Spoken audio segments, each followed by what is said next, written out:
우리가 성경을 보게 되면 아주 극적인 장면들이 많이 나오게 됩니다.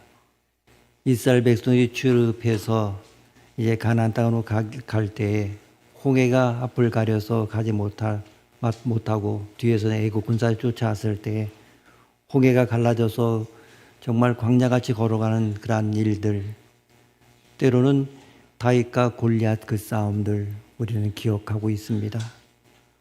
어린 소년이 어떻게 그 거구 골리앗을 물리쳤을까 생각해 봅니다. 우리가 성경을 보게 되면 거인 골리앗을 평가하면서 다윗은 아무것도 묻지 않습니다. 커다란 거인 앞에 서서 넌 누구냐? 네 힘이 어디서 나오느냐? 네가 가진 창은 몇 킬로그램이냐? 이렇게 묻지 않습니다.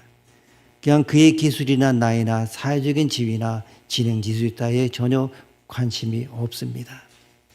그의 힘 따위는 눈꼽만큼도 신경 쓰지 않는 것을 봅니다. 하지만 하나님에 대해서는 무척 주의를 기울이고 있습니다. 그때 다윗의 말을 한번 생각해 봅니다.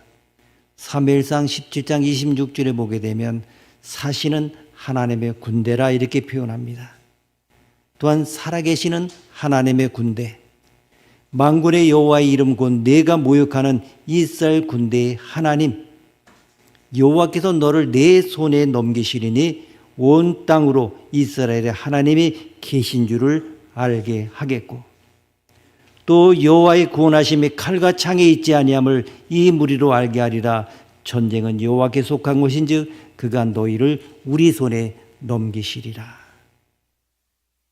하나님 편에 서서 하나님의 사람으로 담대하게 선포하고 있는 것을 우리는 보고, 그리고 다윗이 골리앗을 물리친 것을 기억하고 있습니다. 바로 골리앗과 맞닥뜨린 그런 장면에서 무려 9번이나 하나님을 언급하고 있습니다. 하나님에 대한 생각이 골리앗에 대한 여러 생각보다도 9대2로 압도적으로 많이 있습니다. 그러면 여러분의 생각의 비율은 어떠합니까? 스스로 저지른 죄보다 하나님의 은혜를 4배쯤 더 생각하고 계십니까? 불평거리보다 감사할 은총 목록이 4배나 더 깁니까? 두려움 덩어리보다도 소망 보따리가 4배 이상 더 큽니까? 이것저것 필요하다고 하려는 이야기보다 주님의 능력을 찬양하는 고백이 4배쯤 더 길게 이어지고 있습니까? 그것이 아니라면 우리는 다윗의 본을 본받아야 합니다. 많은 일이 자기 삶에는 기적이 일어나지 않는다고 한탄합니다. 홍해가 갈라지지 않고 불병거가 내려오지도 않고 죽은 나사로가 살아 돌아오지 않는다고 말합니다. 그러면서 기적은 없다고 단정을 짓습니다. 그렇다면 다윗의 기적은 어떻게 설명할 수 있겠습니까? 험한 길을 걷던 이들이 주님이 세워놓은 진리의 광고탑을 발견하고 무릎피며 때론 놀라곤 합니다. 거인 골리앗에게 초점을 맞추면 실족한다. 하나님께 초점을 맞추면 거인이 자빠진다. 눈을 들어 무시무시한 거인을 똑똑히 쳐다보십시오. 다윗의 손을 빌어 기적을 일으키신 하나님이 우리를 통하여 위대한 역사를 일으키시려고 만반의 준비를 갖추고 기다리고 계십니다. 누구에게나 감당하기 어려운 인생 골리앗이 버티고 있습니다. 소리 지르고 위협하고 공격하고 있습니다. 그리고 때로는 피곤하고 두렵고 죽을 것만 같습니다. 그러나 골리앗보다 크신 하나님이 계십니다. 골리앗보다 강하신 하나님이 우리와 함께 하심을 믿을 때에 우리는 행복하게 사명을 감당할 수 있습니다. 오늘 우리 모두를 향하여 하나님께서 잃어버린 한 마리 양을 찾으라고 명령하십니다. 우리 모두는 아멘으로 순종해야 합니다. 하나님의 기쁨을 위하여 충성을 다해야 합니다. 골리앗에게 빼앗겼던 모든 것을 회복하여 사명을 완수하는 우리 모두가 되어야 합니다. 그 영화가 나온 지 벌써 30년이 지났습니다. 전 세계적으로 관심을 모았던 영화 한 편이 있었습니다. 호주의 저널리스트 토마스 케넬리가 쓴 소설을 영화한 쉰들러 리스트입니다. 실존 인물이었던 오스카 쉰들러는 체코슬로바키아 출신의 독일 나치 당원으로 폴란드에 가서 무기 공장을 하여 큰 돈을 벌었습니다. 그가 비록 젊은 시절에 술과 돈에 심취되어 살았습니다마는 인간의 존엄성을 바탕으로 유대인들이 개 취급받으면서 아무데서나 아무렇게 대량 학살되는 것을 보고는 점점 인간애를 느끼게 되었습니다. 그리하여 쉰들러는 나치 당원으로서는 상상도 할 수 없는 일을 하기 시작합니다. 막대한 돈을 들여서 독일 군인들과 흥정해서 돈을 주고 유대인들을 사서 자기 공장에서 일을 하게 한 것입니다. 그는 그렇게 해서 1,100명이나 되는 유대인들을 구해줍니다. 그 영화의 끝장면에서는 드디어 독일이 망하게 되고 공장의 종업원인 유대인들이 쉰들러에게 목숨을 살려준 것에 대하여 깊은 감사를 드리는 장면으로 막을 내립니다. 여러분, 오스카 쉰들러는 한 사람이라도 더 많은 생명을 살려내지 못한 것을 참으로 가슴 아파합니다. 왜 나는 더 많은 유대인들을 구해내지 않았던가? 그는 다른 데 돈을 안 썼더라면 더 많은 영혼을 구할 수 있었을 것이라고 한탄합니다. 친구가 사준 승용차를 보면서 그것을 팔았더라면 유대인 10명을 더 구했을 것이고 자기 가슴에 금배지를 팔았다면 유대인 2명 아니 3명은 더 구할 수 있었을 텐데 하면서 안타까워하는 그 모습은 우리 그리스도인 우리의 영혼을 일깨워주고 있습니다. 본래 이 영화의 제목은 쉰들러의 리스트, 그것이 아니라 쉰들러의 방주입니다. 그의 방주에 탄 사람은 다 살아남게 된다는 뜻입니다. 그는 어떻게 해서든지 한 사람이라도 더 그의 안전한 방주에 태우려고 최선을 다했습니다. 그는 자신의 목숨까지 걸고 자신의 모든 것을 희생해 가면서까지 한 사람의 유대인이라도 더 구하기 위하여 최선을 다했습니다. 그는 유대인이 아니었는데도 그렇게 했습니다. 그래서 현재 오스카 쉰들러 덕분에 목숨을 부지한 유대인들의 후손의 수는 6,000명에 달합니다. 쉰들러 리스트는 그야말로 생명 구원의 리스트입니다. 특히 영화의 마지막 부분에서 참 감동적인 한 문장이 소개됩니다. 유대인들이 쉰들러에게 감사의 표시를 반지를 만들어주면서 탈무드의 글귀를 새겨주면서 거기에 적힌 말이 이러합니다. 한 사람을 구하는 자가 전 세계를 구하는 것이다. 여러분, 한 사람의 영혼이 이처럼 중요합니다. 한 생명을 구하면 전 세계를 구하는 것입니다. 예수님은 이렇게까지 말씀하십니다. 한 영혼이 천하보다 귀하다. 그래서 오늘 본문에서도 한 마리의 잃은 양 찾기를 역전하고 있습니다. 목자의 관심은 잃어버린 한 마리의 양에게 집중되고 그는 양을 찾을 때까지 하루 종일 들판과 계곡을 수없이 찾아다닙니다. 이것이 곧 영혼 사랑입니다. 예수님의 사랑입니다. 목자의 뜨거운 가슴입니다. 예수님은 이 지구상에 나 한 사람만 존재한다 할지라도 이 땅에 오셔서 나를 위하여 십자가에 못 박혀 죽으셨을 것이 분명합니다. 이처럼 한 영혼 한 생명을 소중히 여기시며 사랑하십니다. 그러기 때문에 오늘 우리도 한 사람 한 영혼을 뜨거운 가슴으로 사랑하며 품어야 하는 것입니다. 저는 이 본문을 기초로 해서 우리의 전도 전략 2가지를 생각해 봅니다. 먼저 전도 대상자를 구체적으로 정하는 겁니다. 우리가 전도 대상자를 선정하는 데 있어서 누구부터 전도하면 좋겠습니까?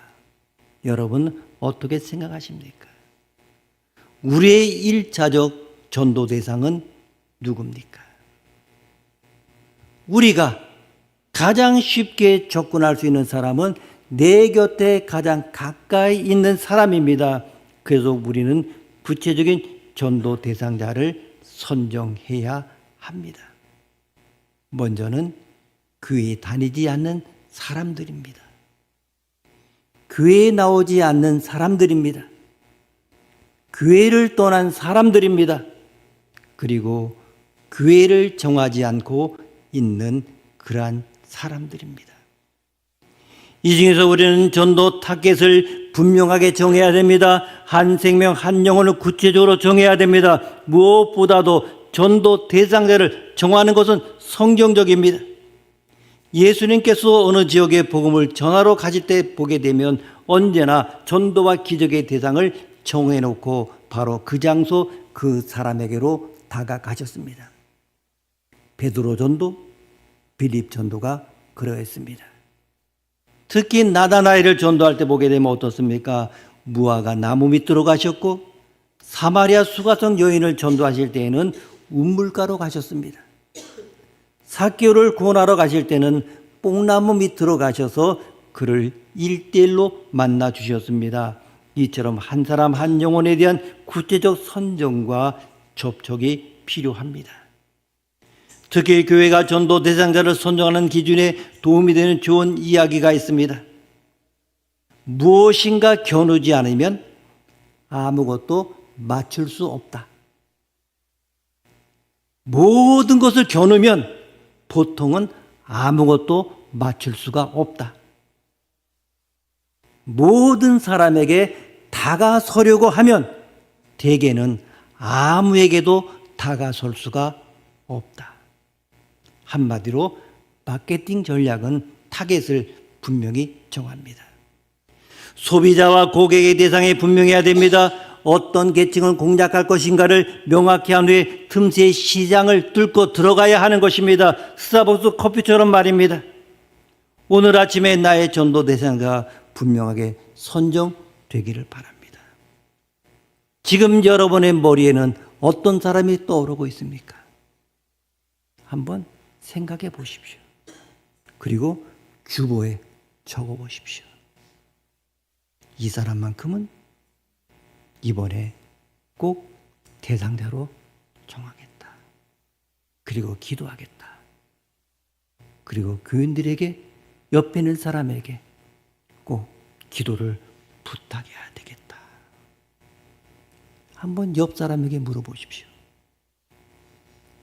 한번 물어보세요. 전도 대상자를 구체적으로 정하셨습니까? 한번 물어보세요. 지금 곧바로 정하십시오. 그리고 전도 대상자를 지속적으로 찾아가는 것입니다. 오늘 본문에서 예수님께서는 한 영혼을 얼마나 열심히 찾아야 하는지를 리얼하게 우리에게 유추시켜주고 있습니다. 한 마리 길 잃은 양을 찾아 나서서 온 들판과 계곡을 헤집고 다니는 목자의 집요한 열심을 상기하라는 것입니다.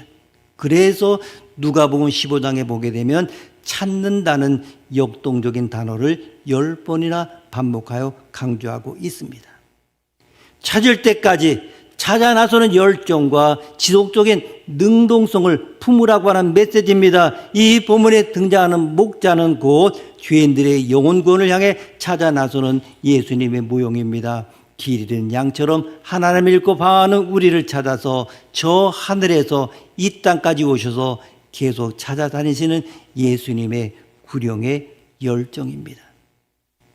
그분은 지상에 계시는 동안에 그가 가실 수 있는 곳은 어디든지 부지런히 찾아다녔습니다. 유다 땅 온 지역, 요단강, 여리고, 사마리아, 이방 땅 데가볼리, 저 북쪽으로는 갈릴리, 가이사랴 빌립보, 더 나가서 지중해 연안의 최북단 두로와 시돈까지 어디든 찾아다니셨습니다.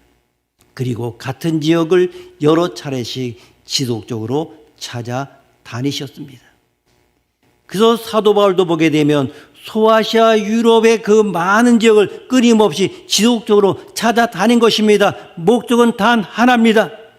한 영혼이라도 더 구원하기 위해서입니다. 누가복음 19장 10절은 이렇게 선언합니다. 인자가 온 것은 잃어버린 자를 찾아서 구원하려 함이니라.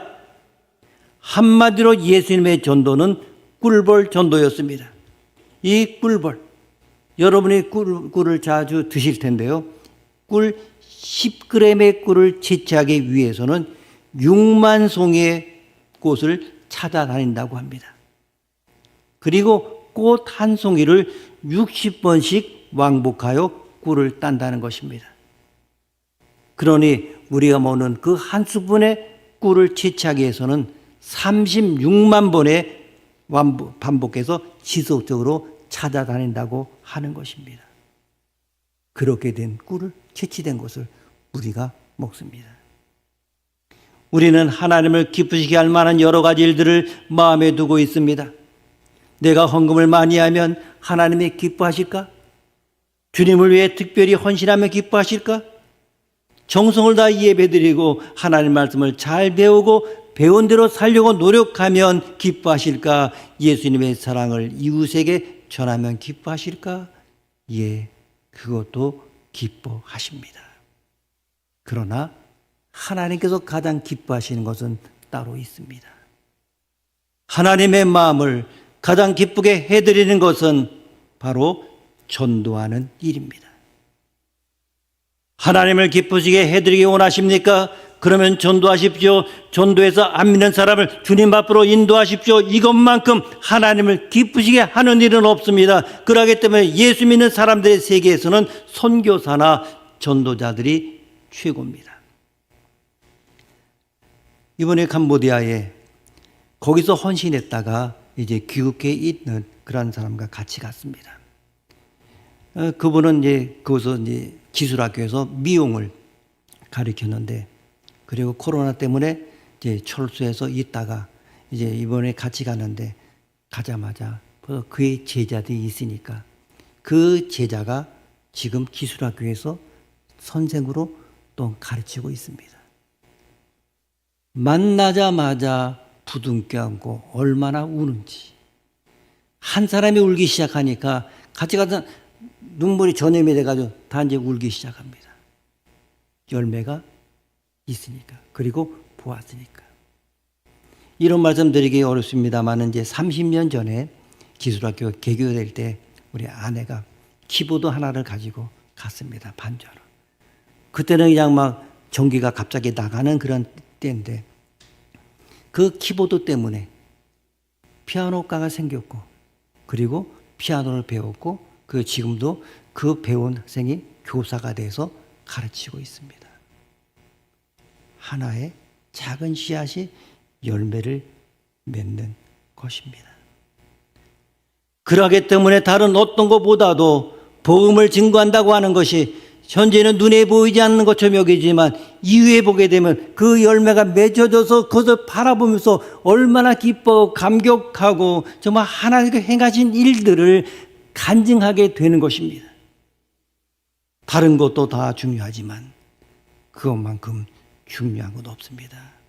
왜냐하면 그 일을 하나님이 제일 기뻐하시기 때문입니다.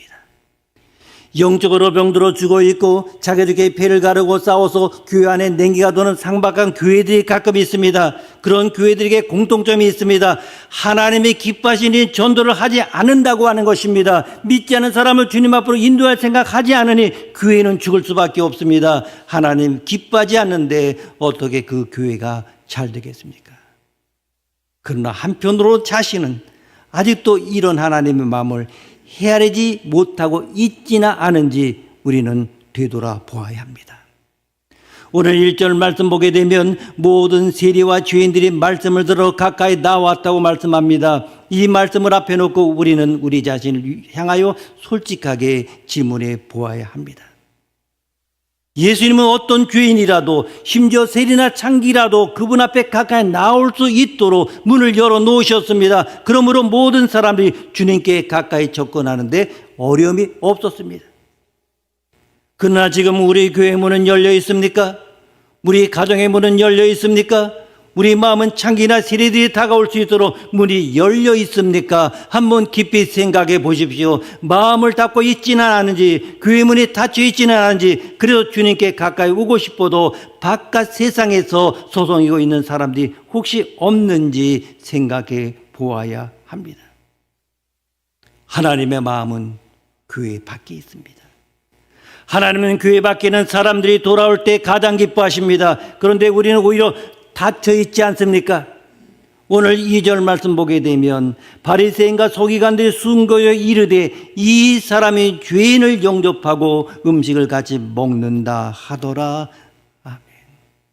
이 사람이 누굽니까? 예수님입니다. 하나님이시면서 죄가 없는 그분이 죄인과 함께 앉아 먹고 마시고 교제했습니다. 복음의 진수가 무엇입니까? 하나님이 죄인과 한 자리에 앉으신 것입니다. 하나님이 죄인과 함께 교제할 수 있다는 점입니다. 오늘 우리에게는 이와 같은 큰 복이 놓여 있습니다. 우리는 죄인이면서 하나님 만나 죄 없는 하나님, 거룩하신 하나님을 감히 아버지라 부르면서 그분 앞에서 먹고 마시고 교제하고 찬송하고 은혜를 받고 있지 않습니까? 우리는 이런 큰 복을 누리고 있습니다. 이것이야말로 기독교 복음의 진수입니다. 하지만 그런 우리가 진정 하나님이 꼭 필요한 사람들이 가까이 다가오지 못하도록 막고 있지는 않은지 돌이켜 보아야 합니다. 우리 자신의 본문에 나오는 바리새인이나 서기관들과 같지 않은지 심각하게 반성해 보아야 됩니다. 교회의 부흥을 원하면서 교회의 숫자가 늘어나기 원하면서 전도하지 않고 어떻게 교회 숫자가 늘어납니까? 어떻게 교회의 부흥이 됩니까? 기도는 그렇게 하지만 실제 우리의 몸은 실천하지 못하는 우리의 모습이 있지 않습니까? 불행하게도 한국교회 교인들 사이에는 이기주의와 개인주의가 너무나 팽배해 있습니다. 예수님은 세리와 창녀들을 가까이 하시고 함께 식사하시면서 교제를 나누셨는데 한국교회 교인들은 자기와 비슷한 학벌의 사람이 아니면 교제를 나누려고 하지 않습니다. 자기가 나온 학교보다 수준이 나은 학교를 나왔다고 하면 어떻습니까? 교만한 마음으로 쳐다보며 가까이 하려고 하지 않습니다. 이상한 일입니다마는 이기주의 근성이 많은 사람일수록 예수를 잘 믿는 경향이 있다고 하는 것입니다. 그런 마음으로 예수를 믿다 보니 자기는 구원을 원하면서도 다른 사람들이 구원받는 것을 달갑게 여기지 않습니다. 그냥 우리들만의 공동체, 더 이상 다른 사람이 끼면 안 되는 그런 공동체, 우리끼리 잘 지냅시다, 이런 마음만 있는 것 아닙니까? 정말 하나님이 과연 그런 사람이 모이는 교회를 기뻐하시겠습니까? 그들이 드린 예배 하나님이 기쁘게 받으시겠습니까? 대답은 아주 분명합니다. 하나님은 자기만 아는 이기주의자를 절대로 기뻐하지 않습니다. 우리 모두 하나님을 기쁘시게 하는 일에 열심을 내야 됩니다. 하나님이 제일 기뻐하시는 것이 무엇입니까? 잃은 양을 찾는 일입니다. 교회가 아무리 좁아도, 주차장이 아무리 불편해도, 장소가 비좁아도 좋습니다. 그런 것은 문제가 될 것도 없습니다. 그러므로 주변에 안 믿는 사람들이 있는데 정말 모두 다 데려오는 겁니다. 우리 교회가 좁으면 다른 가까운 교회로 보내면 됩니다. 한 해가 다가기 전에 한두 사람쯤은 전도해서 하나님을 기쁘시게 해드려야 송구 영신 예배를 드리면서 하나님을 배울 면목이 있지 않겠습니까? 예수 잘 믿게 하심 감사합니다. 우리 가정에 복 주심 감사합니다. 금년에 성경 5번 보게 하신 것도 감사합니다. 이런 기도만 한다면 하나님의 고개를 끄덕이시기는 하겠지만은 하나님의 마음을 흡족하게 해드리지 못할 것입니다. 정말로 이기적인 신앙생활을 지향하고 하나님이 기뻐하시는 일에 힘써야 합니다. 그러면 하나님이 우리를 사랑하시고 우리의 예배를 받으시고 우리의 기도를 더욱 귀담아 들어주실 것입니다. 여러분, 오늘 우리에게도 이런 구령의 열정이 있기를 원합니다. 이번 주부터는 전도 대상자를 부지런히 찾아가십시오. 만날 길을 만들어 찾아가십시오. 그가 회피하고 거절해도 찾아가십시오. 내가 바쁘고 시간이 모자라도 찾아가십시오. 모든 방법과 전략을 세워서 힘써 찾아가십시오. 예수님 마음으로 찾아가십시오. 사랑의 가슴으로 찾아가십시오. 구력의 열정을 가지고 찾아가십시오. 그들이 교회에 나와 예수를 믿을 때까지 지속적으로 찾아가십시오. 그들이 오기 전에 내가 먼저 찾아가십시오. 오늘 본문의 중심 단어처럼 찾을 때까지 찾아가는 것입니다. 오랄 스미스 목사님이 쓰인 구령의 열정이라고 하는 책이 있습니다. 그는 한 부분에서 이렇게 역설합니다. 전도는 고통하는 세계의 해답이다. 명답입니다. 그러면서 또 한 가지 강조하고 있습니다. 만일 모든 교회가 영혼을 건지는 데 총력으로 합심한다면 온 마을이나 도시가 큰 감동을 받게 되고 강한 부흥이 일어나게 될 것이다. 오늘의 본문의 절정처럼 한 영혼이 하나님께 돌아와 구원을 받을 때마다 우리 동네는 전국 잔치집이 될 것입니다. 그러면 우리는 한 영혼을 사랑하는 뜨거운 가슴으로 끊임없이 전도할 수 있어야 합니다. 오늘 아침 저는 마더 테레사 수녀의 영혼 사랑의 시 한 편을 소개합니다. 한 번에 한 사람. 난 결코 대중을 구원하려고 하지 않는다. 난 다만 한 개인을 바라볼 뿐이다. 난 한 번에 단지 한 사람만을 사랑할 수 있다. 한 번에 단지 한 사람, 한 사람씩만. 따라서 당신도 시작하고 나도 시작하는 것이다. 난 한 사람만을 붙잡는다. 만일 내가 그 사람을 붙잡지 못했다면 난 42,000명을 붙잡지 못했을 것이다. 모든 노력은 단지 바다에 붙는 한 방울 물과 같다. 하지만 만일 내가 그 한 방울의 물을 붓지 않았다면 바다는 그 한 방울만큼 줄어들 것이다. 당신에게도 마찬가지다. 당신의 가족에게도, 당신이 다니는 교회에서도 마찬가지다. 단지 시작하는 것이다. 한 번에 한 사람씩. 여러분, 우리가 구원받은 것은 남을 구원하기 위함입니다.